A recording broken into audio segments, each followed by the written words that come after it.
ఆమె కారులోకి ఎక్కబోతుండగా అకస్మాత్తుగా 2 బీ-ఉక్కుతో చేసిన తలుపునే ఛేదించగలదని గుర్తించింది.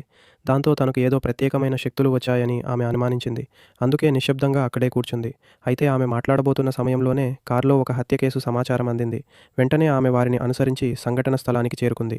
కానీ అక్కడ చూసిన దృశ్యం ఆమెను పూర్తిగా షాక్‌కు గురిచేసింది. ఎందుకంటే హత్యకు గురైన వ్యక్తి ఆమెనే. ఒక యువతి కుందేలు దుస్తులు ధరించి చెట్టుకు తాడుతో వేలాడదీసిన స్థితిలో కనిపించింది.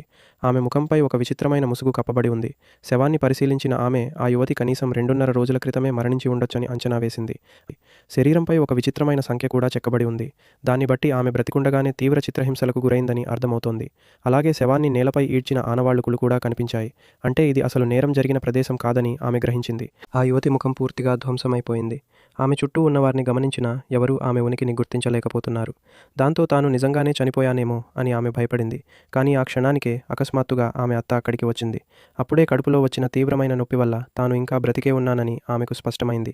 అసలు ఏమీ జరుగుతోందో తెలుసుకోవడానికి ఆమె ఫోబోలాను అనుసరిస్తూ దర్యాప్తు ప్రారంభించింది. కానీ ఈరోజే ఒక భయంకరమైన రహస్యం బయటపడబోతోందని ఆమె అస్సలు ఊహించలేదు.